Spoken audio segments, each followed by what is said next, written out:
You think it's a fish? Okay. yeah. Do you think like crabs, like with their like 8 legs and their pointy whatever? Is that fish? Yeah. What about an octopus? That's a fish. That's a fish? That's definitely a fish. How is that fish? That's more of a fish than anything that we've said. Dude, that is the least fish thing that there is.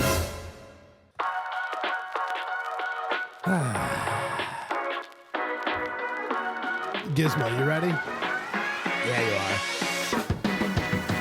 Hey, what's up, everybody? Welcome back to the DansGolfWorld Podcast. It's good to be back in the studio, joined by faithful co-host, friend, and producer Josh. What's up? The man, Boger.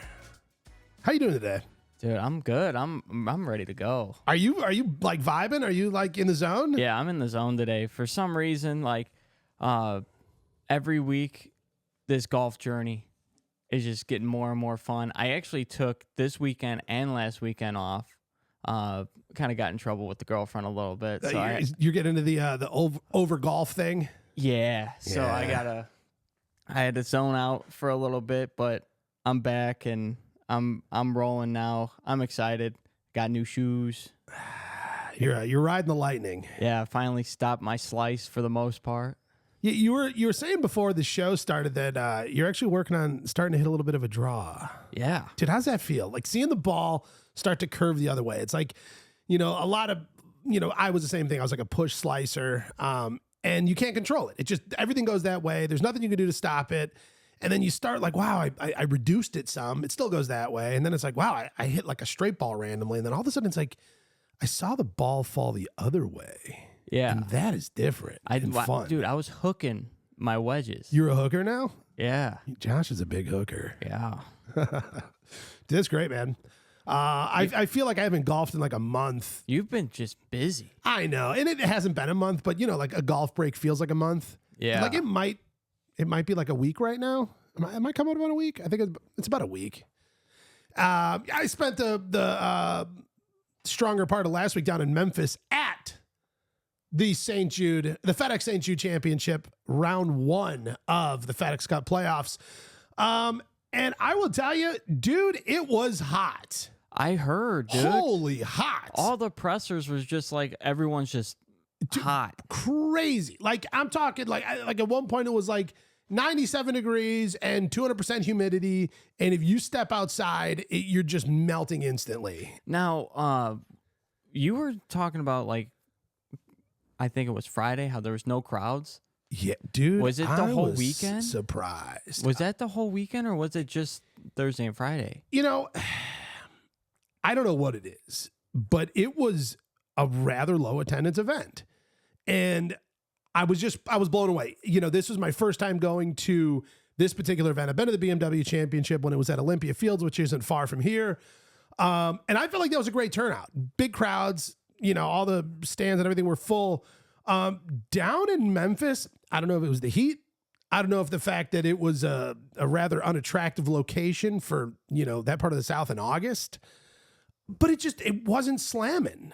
Like, I don't know what it was. I mean, you've got, the top 70 best players in the world, roughly, give or take. I mean, minus Bryson DeChambeau and a handful of live guys. We're not going to get into that right now. But in terms of FedEx Cup point rankings, the top 70 guys. And to see just such a low turnout, I was like, are people not into this FedEx Cup thing? Is that what's going on here?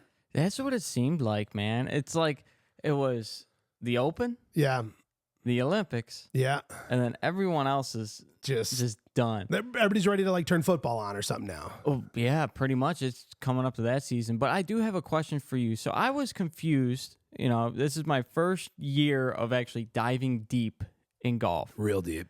Now, it's not the top 50 after. It's top 50 with points.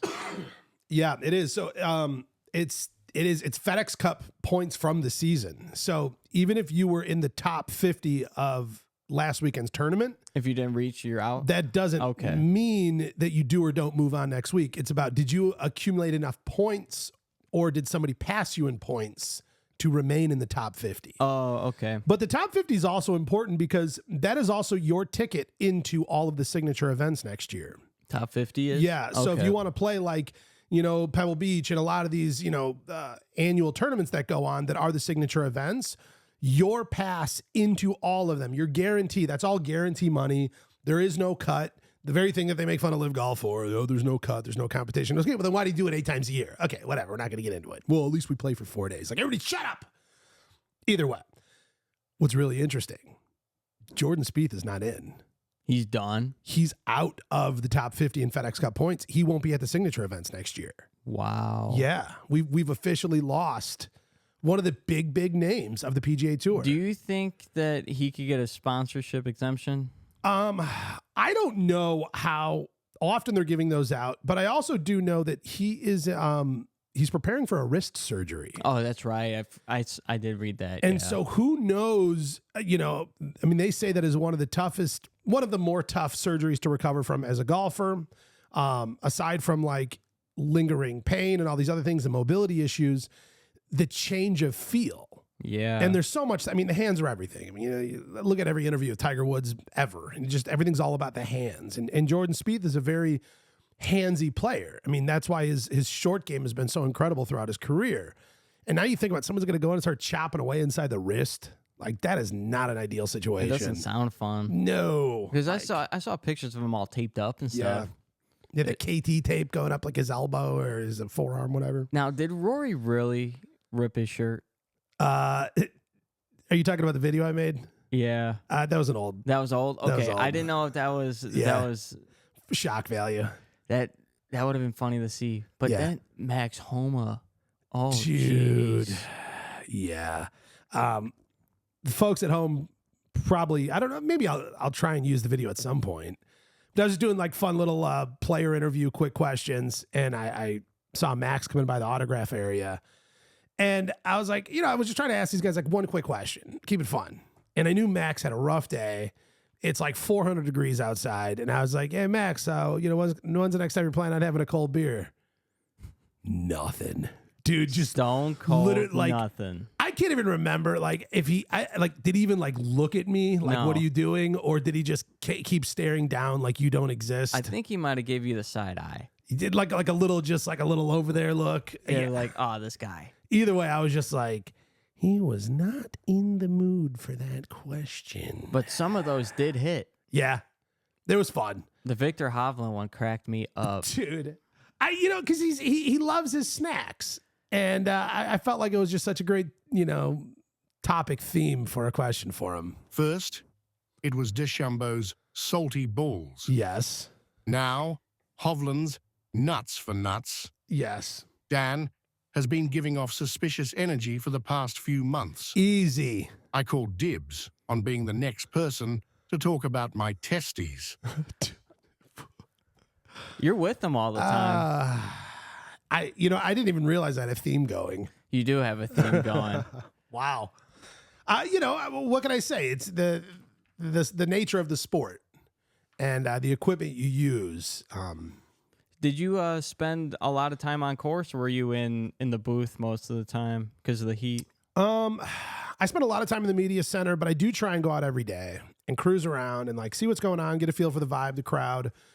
I would say Sunday I spent the most time out there, and that was also the day I had to make my return journey home. So it was like the worst day to just be like terribly hot and sweaty. Because you drove, bro. I drove. It was like right about 8 hours, and in that window, it's like, I don't know, flying doesn't make sense. To take an hour drive to Chicago, whatever, get through security, takes an hour at the airport, and then you're in like a 2.5 hour flight, and then you land, and you got to get all your baggage, and you go rent a car, and then all that stuff. It's like, I'm within like an hour and a half difference of just being in my own car, and then I can leave whenever I want. I'm not like beholden to flight times. That's true, but then you also have to drive. Yeah, which I don't mind. I don't mind the drive. You see the hole-in-one? I was in the media center when it happened, and the room kind of lit up. It was pretty fun. That had to be cool. That was the only one, right? I think I still have like Memphis phlegm. Yeah, like that was just like hot and dusty, and I'm still like clearing it out of like my eyes and everything. It's crazy. Wow. Yeah, that hole-in-one was sick. It was cool. Yeah, I mean, it's always fun, like in the media center, because it's like a tent building, it's not a permanent structure, but it's like a very nice tent, with like steel structure and the whole thing. AC? Oh, pumping. Just it had to be. Yeah, and I've got like these little desk fans going on. But it's fun because you can hear the outside. So like we have these huge screens in there and we're watching the tournament go on, and then the hole-in-one happens, and then you can hear like in the distance the actual crowd like roaring from it. So there's just that cool kind of vibe where you're watching it, you're here, and you can actually hear the crowds, sort of reacting to the moments. That's so cool. But that brings me to my next question. What's the most significant score in golf? The most significant score in golf. Is it? Now, I'll give you some backstory. I started watching this anime. I finished it. It's a Japanese anime, which is Japanese cartoons based off of Japanese comics called manga. It's called Rising Impact, and it's all about golf. There's Japanese anime about golf. If you have time, it took me 2 days to finish it. It took me 2 days to finish 2 seasons that they have on Netflix. It is actually really good. But in the show, they said an albatross is the most significant score you could get in the game. But is there more significance in a hole-in-one on a par 3, hole-in-one on a par 4, or an albatross? Okay, well, a hole-in-one on a par 4 is an albatross, or a 2 on a par 5 is also an albatross. But there is like a name for the hole-in-one on a par 4 albatross. Some call it the ace-batross. Okay. Which makes it a little more interesting and fun. Yeah. So I'm not 100% sure, statistically, obviously albatross is more rare than a hole-in-one. But to get a hole-in-one albatross, would that combo make it like the most rare of all? I think that an albatross on a par 5 is significantly harder because you have to get lucky twice. Yeah, true, but you're compounding the difficulty of a full-blown hole-in-one. Yeah. And the albatross. I don't know. There's got to be some numbers done out there. I think Gizmo has an opinion on us. Oh, no. I think a hole-in-one on a par 5 is the most significant shot in golf. Who's doing that? Oh. You know it's possible, right? I did it twice in my life. Really? What? Do you not expect this small frame to hit it 500 plus yards? No. It's called a gift, gentlemen. Just like my big dick. Oh, Jesus jeez. Come Christ, on, dude. man. Oh, What the hell? You were going good there, man. Dude, is this the topic today for you? We're just talking about the male junk. Male genitalia, man. Wow. But yeah, I think an albatross on a par 5 is over everything. I would think so. Although there's only been one albatross on a par 4 in PGA history. Yeah, hole-in-one. Yeah. I'm dying over Yeah, here. you're dying. I on really us, am. man. We're gonna have to get the edit team in here and clean up all my my chaos. All right. I don't know. Gizmo, you just threw me off there with your talk about your huge dick. Jesus Christ. I will say though, I am still anxiously waiting for my hole-in-one. You haven't got one yet? No. Has your brother got one? He's got one, and I was there to witness it. Oh, that's awesome, though. Yeah, I got to be Did there. you guys start running down to the hole? Well, and what was crazy was he was doing 75 hard at the time. And so he was walking the course. We were driving. And so me and another guy, his other friend, were in the cart. And so we drove up to go check the ball. And so he's just like walking, not really thinking it happened. So we see it. And I pull my phone out like right away. And so I've got the video of it. And like I go film into the hole. And like, I'm not going to touch it. But I'm like, oh my God, it's there. And there he is. So then all of a sudden he starts running up to the hole. So we were there first. And I got to film it. It was pretty cool. That was awesome. I'm waiting for mine, too. Dude, if you go in before me, I'm going to be mad. Dude, you know I almost did it like the first time I went golfing? I mean, you're going to have a lot of almosts. Yeah. But for it to happen. Yeah, I was like 6 inches away from the hole. And 6 inches is a ton Yeah. when every inch counts. Every inch does count, man. Fair enough. That's a nice plug right there. All right, Josh. Enough with all the anime talk. What's going on at DansGolfWorld.com? Basically, DansGolfWorld.com this week, all FedEx Cup. All FedEx Cup? It was all FedEx Cup. Yeah. That was basically the only news. The episode last week is up on the website, We're live. just like this one will be the day after it's posted. Cool. And on the lookout for the next 3-hole challenge. Dan's already posted the first one. Yes. We'll probably have the second one posted by the time this is uploaded, maybe even the third one. I'm not sure. What I'm going to say is this schedule next one, it's a real showdown. It's a showdown. Yeah, it's a good one. Yeah. So you don't want to miss that. That will be up on the website as well when all the videos are up, because we do 1 hole at a time. We don't go crazy and try to do like 3, 4, 5 holes and stretch them out in one video. No. So we're busy. Yeah. We just knock things out like as we can. Crank it out 1 hole at a time. yeah, but other than that, it's just been all FedEx Cup and results and stuff. Did you hear? It was just sort of funny. Scotty Scheffler is not happy with the FedEx Cup format. Well, no, because someone could catch up to him. Yeah, out of nowhere. And they're like, why do you call it the season-long race when at the very last tournament, if I don't play wonderful, then I've lost it, even though I've clearly dominated this whole season. I've acquired the most points. I've done all the things. And it's all going to come down to this last tournament that if I don't play great. But isn't that everything? Like, isn't that how the Super Bowl works? You know, like you could have everything works, a fantastic season, but if you don't play great in this last game, you've lost the Super Bowl. I mean, I think, I don't know. Well, look at the year that, so the year Eli Manning and the New York Giants won the Super Bowl. Yeah. Tom Brady and the Patriots were undefeated. Yeah. And they beat them. I forgot what year it was, but. I mean, I guess though, like, hockey, you've got, they're like multi-game tournaments. So you're proving who is the best by playing over and over and over again. Yeah. And at the end, it's like, so what if you had a bad week or whatever it is? It's like, no, we've proven ourselves over these last weeks and weeks and weeks. Yeah. I think Scotty wants some more of that. He wants some action where it's not so definitive down to that last moment, I think. I don't know, man. He seemed pretty loose with him and Xander in the press box. Yeah, that's true. That was funny. Yeah, although it was fun to see him slam a club for the first time in the sand trap, just took a huge hack. Did you see what Tom Kim did on the green? Yes. And what's weird is the movement he made with his club on the green did not seem as aggressive as the hole that was left. Yeah. He left a divot on the green. Yeah. He had to at least get fined or have a penalty. I also want to know who fixes it. Does his caddy run over and do it? I think his caddy What if he didn't fixes see it?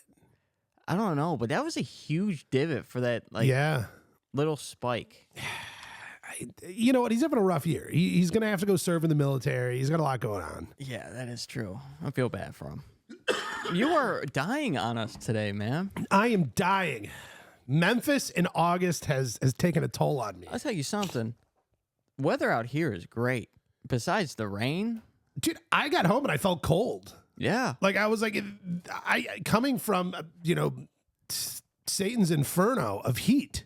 I was like, it felt like it was like the low 60s. My wife's like, no, it's like 73. I was like, really? I was like, it feels cold out. This morning it was cold. It was low 60s this morning. Dude, I love that for golf. Me too. Like that's a cool morning long sleep. Give me like a nice QZ. Give me the quarter zip. I was wondering if we were going on course today, but you're busy. I feel like we still should. I've got a haircut at 2:00. We could be out there by 3. We could go from 3 to 5. That's all I'm saying. We could get 9 holes in. I know. We might need to. Yeah. We don't want to waste it. When you got weather like this, because it's all going to end soon. It's all going to be over. Give it 2 months and it's over. It's going to be done. When is usually the end of the season? I mean, there is no exact deadline. It's just when it's not fun to play anymore. And I know every year for the last 3 or 4 years, I go play with a group of guys on Thanksgiving morning. We go out and we play 9 holes. And it's usually walking only because they don't even have carts anymore, like at that time of the year. And for the last few years, it has been freezing. I'm talking like the hot hands warmers, I'm like huge, thick socks. Like I'm trying to stuff my golf shoes on. So whatever, by the end of November, it is done. So that's for sure. I don't know when it ended, but I can recall that from every year that it is borderline miserable. Yeah, because I definitely like golfing in the fall. Oh, fall golf, man. It's special. There's nothing better. Nothing better. No. Nothing beats it. The only thing that is right there with it is springtime golf when you've been waiting all winter. Yeah. There's something special about that. But it's a similar weather. I'll tell you something. Right now, booking a tee time for the weekend is brutal. Is it really? Dude, everywhere, out in Indiana where I play, everywhere there's an outing. Oh. on Saturdays. Everybody's just cramming them in. Yeah, everyone's cramming in, and you can't book a tee time before noon. Wow. Yeah.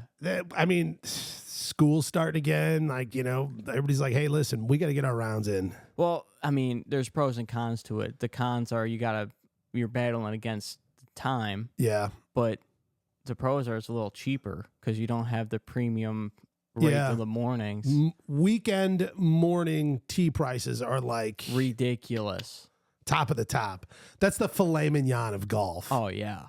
Or for you, what would that be like the chicken breast of golf or whatever? More like lobster. Oh, okay. More like lobster. I know you're not a big steak guy, so I was trying to... Not a big red meat guy. In any format? What about like a beef jerky? I like beef jerky. You'll jerk the beef? Yeah, I'll jerk the beef.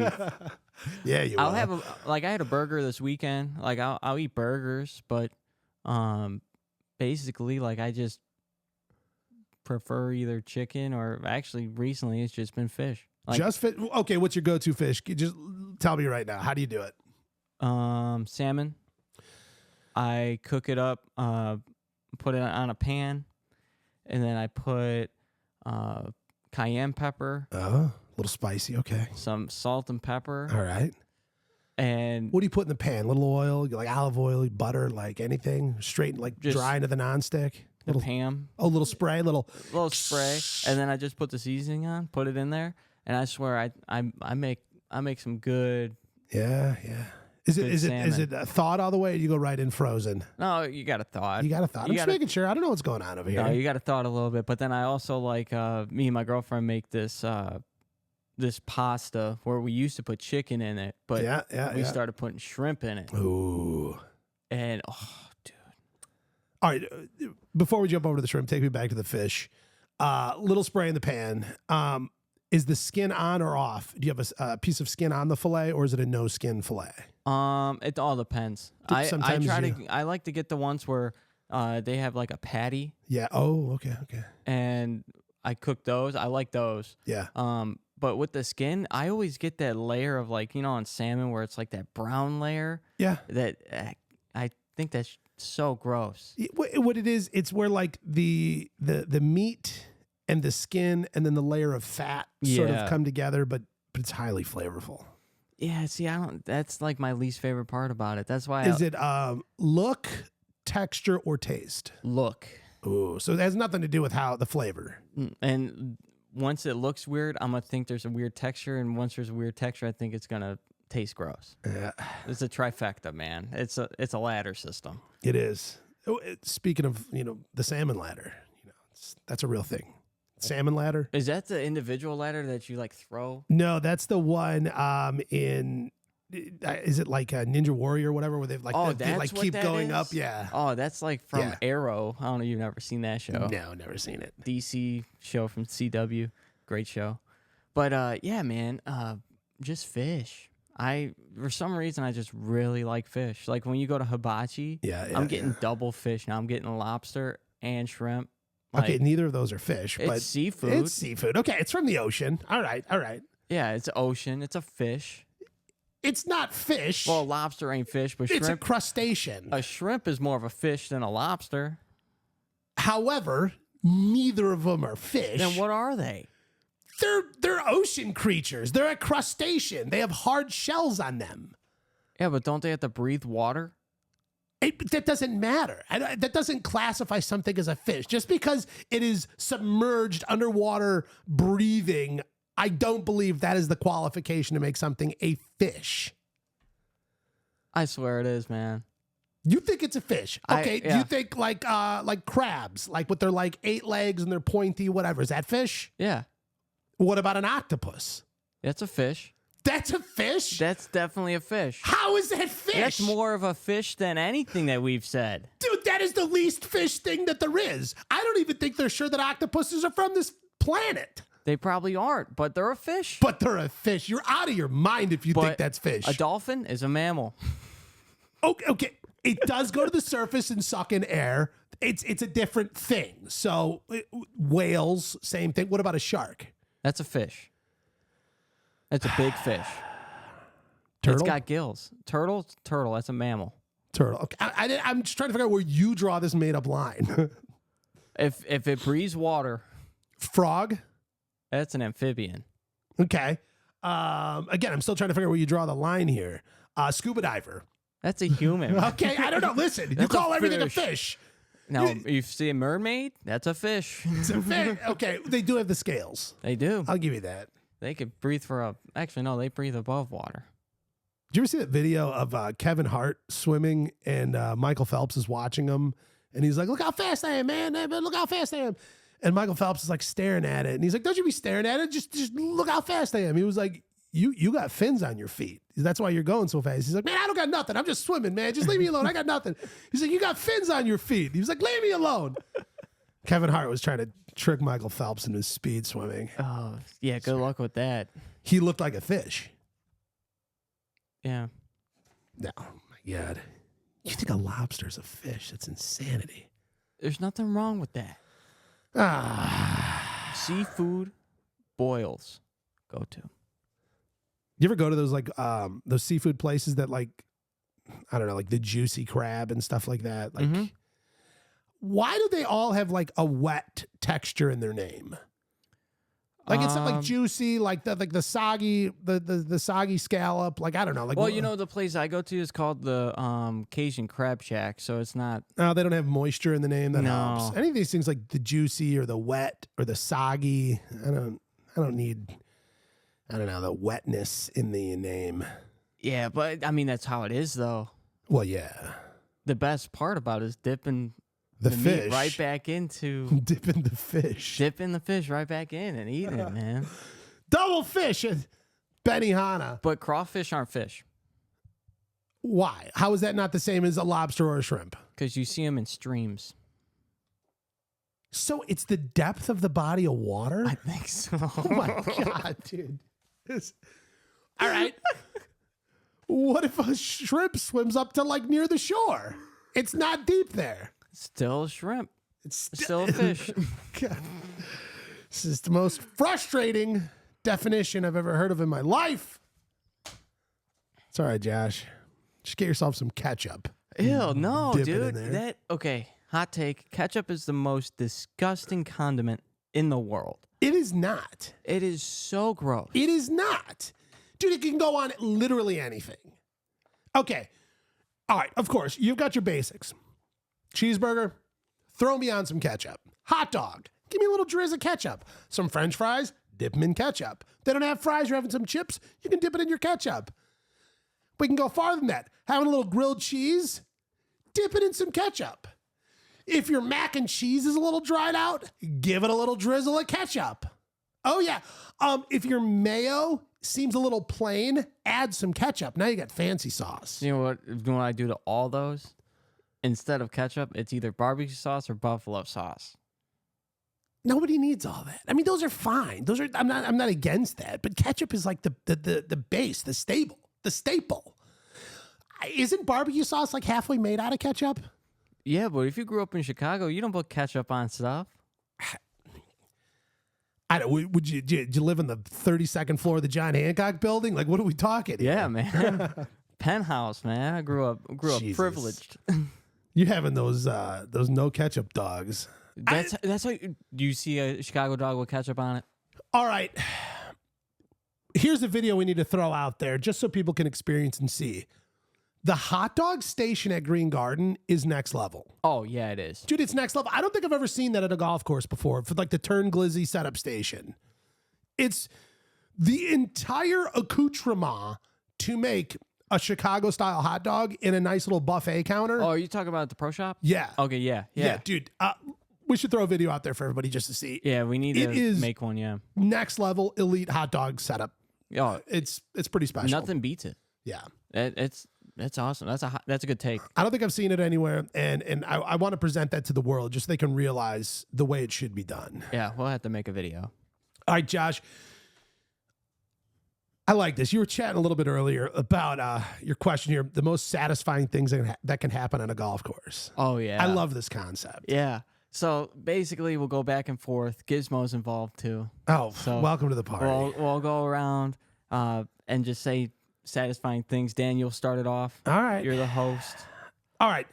I would say for me, one of the most satisfying things that can happen on a golf course is you hammer a putt. And, you know, I leave the pin in. I like the pin in. And it hits that pin and drops it right back down into the cup, knowing full well that if that pin was not in there, that ball is gone and it's back off the green. When that pin is like your teammate. It's like a one-timer slab shot in hockey. So it was like I sent it to you and you sent it in. There to me is nothing greater than the pin dropping the ball directly into the cup. I think there's nothing better than hitting a tree and it hitting on the fairway. Oh, dude, just a big members kick out of the woods. Yep. Oh, yeah. Especially when you think it's gone. Oh, every day. When the boys give you a gimme from off the fringe. Oh, A gimme from off the fringe. wow. That's generous. He must be that good. Yeah, they're like, you know, dude, he's pure money from there. Just give it to him. Let him have it. When the boys, when one of your buddies decides to buy a round of drinks for the third time. Oh, it's because the first two really kicked in. Yeah. Now he's feeling generous. Mm-hmm. Oh, yeah. I also love if you take a big beaver pelt divot out of the fairway and it just fits back in there perfect. Oh, Like you can just lay it right back in there. Like the little jagged edges just fit right within there. oh. It's like resodding your lawn with this little. You know what? Nothing feels better than a fresh 3 set of balls right out of the container. That you feel that what is the grit of the ball? Yeah. And it's got a little Tackiness to it. to it. Yeah. And me, I like to mark my balls. So like even like putting the marker right on that fresh surface. Oh, it feels so good. You know it's possible, right? Oh, what? It's possible for what? When the cart girl knows the exact drink you want without asking. Oh.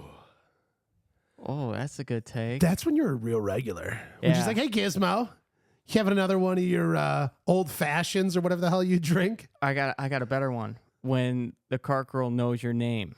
Oh, where every car girl knows your name. Dum, dum, dum. That's a hot one. Do you know that show? No. Show? Cheers. Cheers. Where everybody knows your name. So you know Cheers, but you don't know anything about the MCU. Okay. I was obsessed with reruns of Frasier growing up. And Cheers is like the prequel to Frasier. And I'm just deep into the Kelsey Grammer world. Wow. Gizmo's got one more. All right, whatever. Yeah, what you got? When the cart girl has a shirt that is just a little too small up top. Oh, come on. Dude. Gizmo, we were going good. Dude, you're going to get us kicked out of everything. Just leave us alone. Stay out of this. And I would say the most satisfying feeling of all, and this isn't obvious, just hitting a pure golf shot. Yeah. With any club. Whether it's you just take the driver back and you connect and it feels like nothing. It is just like this moment. Like you don't feel like this like heavy impact through your hands. It's just like, and the ball just goes flying. Or you take a nice swing with a medium length iron. You got your 7-iron out. You're 162 yards to the pin. Barely any wind. And you take the thing back with a nice smooth tempoed backswing. And you come down through the ball, just slashing clean, ball first, then into the turf, taking a small divot, a little more than Tiger Woods does, with a big full follow through. And you see the ball just sailing towards the green. And it bounces twice for a little tap and birdie. A little gimme. That is all I want in life. I know. That is all. And when you can string together a few of those shots in a row, you feel you have to question yourself if you're still alive or if you have in fact died and gone to heaven. Mm-hmm. Because there's nothing more magical on this planet. Yeah. Nothing feels better than a pure shot. Really nothing. And the best is actually when you hit it and you know you pured it. Yeah. And you don't know where the ball is. Yeah. And it just goes straight and lands right where you want it. Because the opposite of that is, hey, did you see where that thing went? Like, nah, I don't, dude, once it went in the woods, I lost it. Like, And you're out there driving in circles and walking around and going to the sticker bushes. Some golf courses are awful when it comes to their. What am I trying to say? Their roughs. Their roughs, and where you can't find your ball anywhere. I can't speak right now. I don't know why I'm lost to words. Because you're so devastated from the loss of these golf balls. Yeah. All right. You say that there's nothing greater than the fresh sleeve of balls. Is the upgrade of that the fresh sleeve from a fresh box? So like you open the box, take out the fresh sleeve, take out the fresh ball. Yeah. Like I feel like that is even more premium to than just going in and grabbing a sleeve. Mm-hmm. Go to the pro shop, like, hey, just get a sleeve, whatever, Bridgestones. No, but you get a box, and you remove sleeve one, and then you remove ball one from sleeve one. Oh, get out of here. Do you know, I just realized like a month ago that like, you know how the balls are numbered? Yeah. It goes by one box is 1, second box is 2, third box is 3, fourth box is 4. Yeah. I didn't know that. You thought like, oh, I thought they were row just 1 random. could be 3. I thought they were random. And that it blows my mind now that some pros only use a certain number. Isn't that crazy? Yeah. And I wonder, like early in their career before they had like all these golf ball sponsors, were they just taking that one sleeve out of the box? And they're like, here, you can have 1, 2, and 4. I need 3. Yeah, it blows my mind. I wonder if they like get stuff special ordered. Yeah. It's like, I need a whole box full of ones. I also wonder at what age does that begin to matter? Because, you know, when you're super young, like, you know, you're finding golf balls. Like, you're not even playing with the same one every time. And then you get a little farther along, you start playing with the same ball. And then, you know, you have a specific version of that, or now you have specific markings on the ball. Well, now I need a specific number on the ball. Like, when you were 12, did that matter? No. When you were out there, like, when you're just playing with your buddies and learning this game and falling in love with golf, did the number 7 on the ball really matter that much to you? No. Probably not. Where do we get to these points? Like you run out of things to focus on? I think, man, like it's still to this day, I'm like, I don't care what number my ball is. I just know once I'm at 4, I realize I need to get another box. I will say, though, my ball markings do matter to me. And only because I love the ease of the way I mark my ball. I do these like 3 dots in a triangle, and I do it on both sides of the ball. So kind of wherever it's laying, you can always see at least a dot. And I either use like a red or a green Sharpie, and sometimes black because it comes in the 4-pack, or blue, whatever, but red's my favorite. And as I'm driving by, like looking for my ball, I can just right away identify. I'm like, oh, that's my ball. Like I don't have to pull up to it and be like, oh, it's a whatever it is. What is this? A Max Fly 1 cut in half? Like, no, mine wasn't cut in half. The dots. I'm telling you, a good quality ball marking is just nice. And now when I hit a ball that is not marked accordingly, it actually feels weird now. There's a lot of TikToks out there now of people who they sell golf balls, like brand new golf balls, but they're marked and they're drawn on. They do the work for you? Yeah.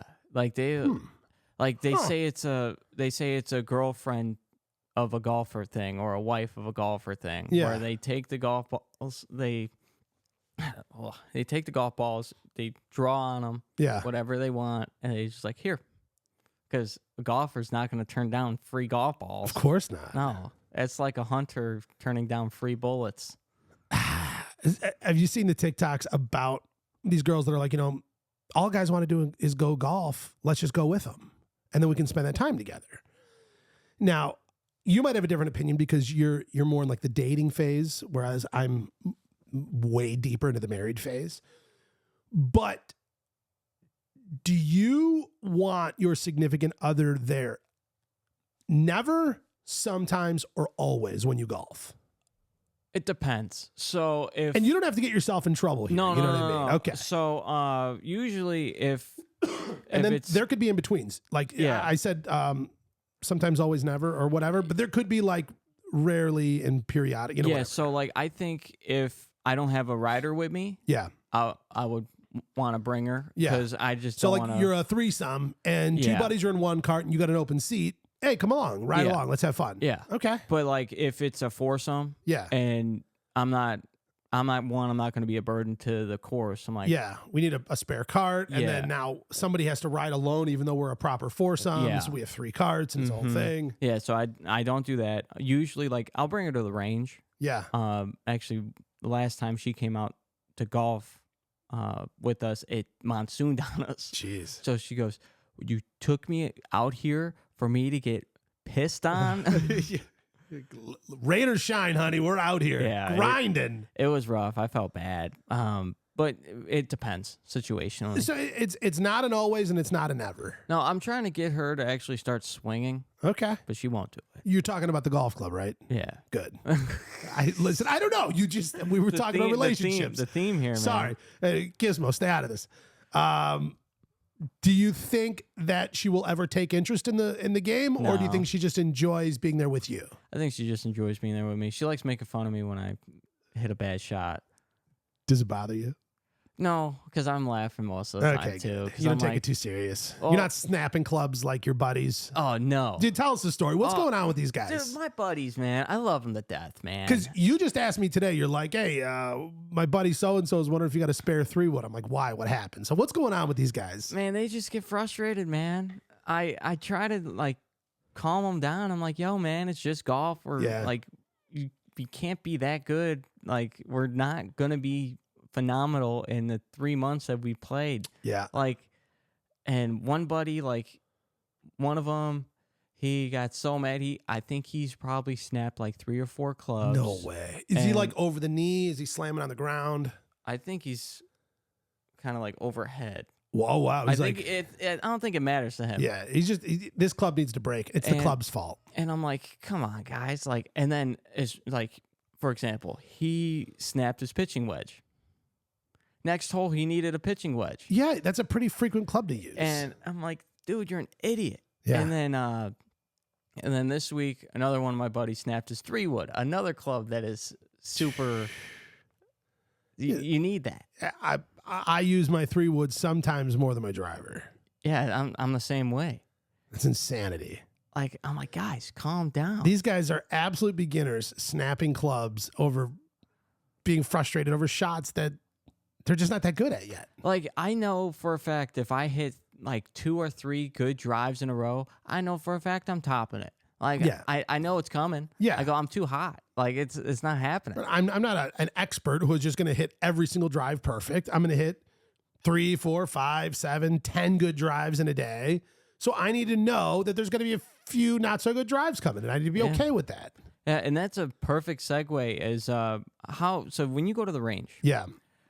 how do you approach practicing at the range? Since we're talking about swinging, Yeah. talk about different clubs. I would say it depends on the amount of time I have, but I've practiced many different ways. I've practiced like methodically, where it's like, okay, I'm going to go through my bag and work like this and that. I've also done where it's like, okay, today is going to be all about this or all about that. But generally speaking, when I go to the range, I'm quite different than most. My range time is generally at night. Okay. And the place I go to is generally open. Like you can hit balls to like 11 or sometimes 12 o'clock at night. I'm a night owl. So I'll get there at like 9 o'clock and be there till like midnight. Okay. And I'll get a few hours in. I'll hit for a while. I'll take a break. I got a bunch of friends up there. Like we're playing different games. There's like little markers out there and we're playing like closest to the blue bucket challenge and all kinds of stuff.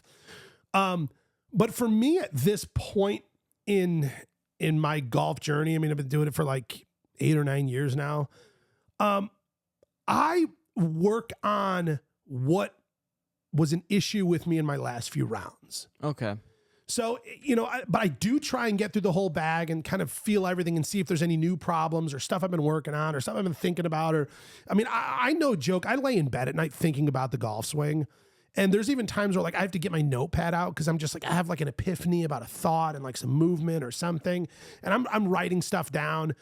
So I'm out there just like working on whatever's been stuck in my head. Okay. So like, let's just say, my last round, I pulled my hybrid out twice and both times it was not a good shot. I know I'm going to want to spend time with my hybrid, but in order for me to get really, really comfortable with that problem club, I want to hit it not just a ton of straight balls, just pound straight. I want to get a feel for the club. So I'm going to start thinking about, I want to hit like some low shots. I want to try and get the ball up high. I want to think, okay, this is a weird dog leg right. I didn't have a great tee shot, so I still have a long way to go to the pin. I need to get this thing up and moving and get a good right turn on it. So I'm going to hit a few of those shots. I'm going to do, okay, now let's do the same thing going left.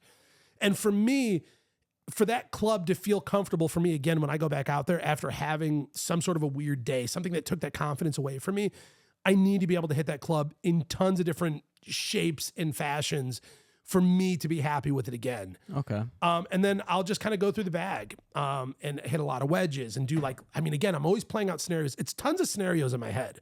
I'm like, okay, I'm 50 yards of the green. There's a bunker in front of me.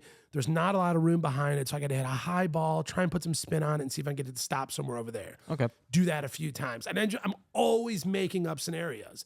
Even same thing, like if I'm hitting my driver, I look like there's a big, like, you know, the big net at the back with the telephone poles and like the net, whatever. I pick sections that I call the fairway. And I'm like, okay, between that pole and that pole, that's the fairway. One more pole over is rough. And then after that is woods and it's a dead ball. So I'm going to now start hitting into these sections of the back net. But then I start coming up with games. I'm like, okay, it's a dog leg right. So as I get to the back net, I want to be turning, or I want to be doing this, or I want to try and hit up on it. So I'm always creating shots. Okay. And that's how I practice. When I go out to the range, I start with 9-iron every time. Yeah. Just first few, just going through the motions. Yep. And usually those are like pretty solid shots. I'm like, I come what in, percent I'm like, swing? like not even 50. Like Yeah. I'm just going through the motions. And on a 50% swing, how much of the full distance does the ball go? So here, let's go full swing. How far does 9-iron go? For me, like 150. Okay. 50% swing. How far does it go? Like 150. Isn't that weird? It is weird. It makes no sense, right? It makes absolutely no sense. It proves that in the effort of that additional 50%, you're actually ruining so much in the golf swing that you're losing so much efficiency. Yeah. So in swinging harder, you're not connecting to the ball as well and all these things. I mean, even if the ball goes at 50% swing goes 130, Yeah. that's still insanity. Mm-hmm. It's like for it to be so near to my full swing number at absolute half the power, what am I doing wrong? Yeah. That does make sense. I noticed that I hit, if I am loose, just almost just going through the motions, Yeah. I hit it farther, but it's getting to the point where I can really get into it. Step on it and Yeah. send one. Yeah, and that's what I noticed with my drive. So like my routine is I start with my 9-iron, then I go to my wedge. Yeah. I go to like maybe, and I full swing the wedge. I'm not trying to just chip it on the range. Yeah. I'm full swinging. I think I use my 58 degree. So I full swing that a few shots, and then once I get a few in a row that are solid, I switch to like an 8 or 7-iron. Okay. Then I go to 5-iron, and then a hybrid, and then I just work my way up. And I go to my 5-wood, 3-wood, and then driver. And then with my driver, I noticed I'm getting more comfortable with the drives. It's just fun feeling. Oh yeah, I'm widening my stance a little bit, opening up my feet. Yeah. Because I've noticed, I've seen a lot of videos of guys opening up their feet. Yeah, like Butch Harmon talks a lot about that. Yeah. Like it allows the hips a little bit more like movement, you know what I mean, for opening the hips. And then I noticed something else, like when I have my ball, so like that's the ball right here, Yeah. right? So if I'm here, if it's in front of me, my hands used to be like here. Mm-hmm. Now my hands are here behind it, and it helps me kind of get Yeah. in that spot. And that helped. And also tucking the shoulder down. Yeah. Get a That little of that helps. Rory lean going. Yeah, it feels good. What do you like? Where do you go to research? Like, are you a YouTube guy? Do you just cruise through TikTok and Instagram? Instagram, it's not even like I'm looking for it either. Yeah, Like if it pops it finds you. If it pops up on Instagram or TikTok and I like it, like I'm Yeah. like, oh, that could help me, I I like it, save it, whatever Yeah. whatever I got to do to keep it all. But for the most part, but I try a whole bunch of different avenues, man. I just watched a good video of the new guys getting fitted, and they were talking about different sizes and what to do, like for shorter people. Like I personally think my clubs might be a little too long. It's very possible. Like my driver feels really long. Well, because you also get into the thing where, like, if your clubs are too long, then you have to lean them back more because you're shorter. And now look at the toe of the club. It's like kicked up off the ground if you're taller, or if you're too tall. And so now the toe's into the ground. So you have these, like, the balance between, you've got loft and lie. And so you've got the length of your club. If it's too tall, then you are now changing the lie angle. Yeah. And what that's going to do, like, even a club like that is going to send the ball right. It's just going to happen. So then now you got to start manipulating the club or putting like additional shaft lean on it. But now when I swing, I'm coming down into the ground, you know, because I'm trying to create a square face with too long of a club and get my lie angle back in order.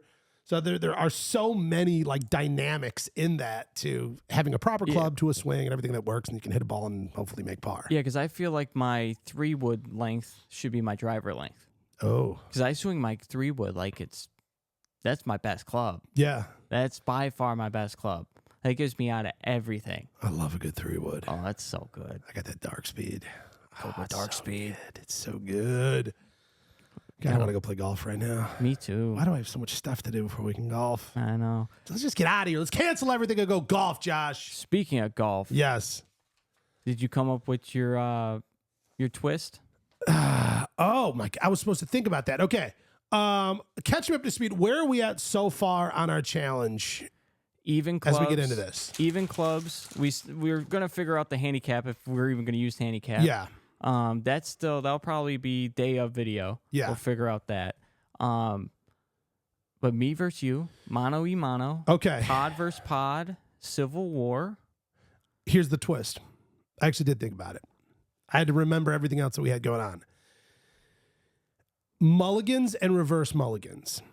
Okay. So, if at any point in time you can choose, if you hit a bad shot, let's say you top your drive or whatever, you duff your putt or something, you can say, I am taking a mulligan, but it awards the other player a reverse mulligan. And here's what a reverse mulligan is. At any point in time, if you hit a really good shot, I can say you have to hit it again. Okay. Then we'll play scratch then. See what I mean? Yeah. So you have mulligans and reverse mulligans. You can take it whenever you want, but you're awarding the other person the opportunity now to call you on a reverse mulligan. All right. It's kind of fun, right? All right. Yeah, I'm excited about that. We're still figuring out when we're doing it. Well, yeah, I mean, I got another trip coming up. I leave tomorrow. We teased it a little bit, and all I can say is I am filming a special, something very cool with Bryson DeChambeau this week. That's going to be sick. It is, and the next thing I will say is it's in Dallas, Texas. It's going to be hot. It's going to be wicked hot. It's going to be awesome. And I believe that we're going to salt all the balls and all the nuts are going to be nuts. And it's going to be a great time. I'm beyond excited. Gizmo's going to be jealous. I'm sure Gizmo's going to have a lot to say about that trip. Yeah. So I think, like I said, I just got back from Memphis, got to head to Dallas quick. I feel like next week will be the showdown. That's when it has to happen. All right. Yeah, it's got to Next week? happen. Yeah. All right. Be prepared to get your ass kicked. Whenever we play golf, when Dan challenged me to something, I win. Dude, Josh steps up to the plate. It's weird. My clutch genes come on. Yeah, it's true because like you'll be playing one way and I'm like, hey, here's the game. We'll set it up like this and we'll do it like that. And then all of a sudden he's playing a different game. I was like, well, dude, we set this game up on how you played 10 minutes ago. Now you're out of nowhere showing up and kicking my ass. Yeah, there was one hole. So he gave me, it was him, his one buddy, and myself. And he was like, okay, we're giving you 2 strokes. I beat him a whole scratch. Yeah. Like you didn't need any strokes. Like what are we doing here? Yeah. I'm excited about it, man. You got anything else? I think that's it, man. I got to still unpack from the last trip and start to repack for the next trip. Ooh. I know. Rough. It is rough, but it's fun. Dude, it's so fun. Oh yeah. Dude, like crazy fun. I will say the least fun part of this last trip was, whatever. Hideki Matsuyama won. Mm-hmm. And his press conferences are like a little harder for me to throw my jokes in because it goes through an interpreter. You know what I mean? And it's like, again, whatever. I'm whatever.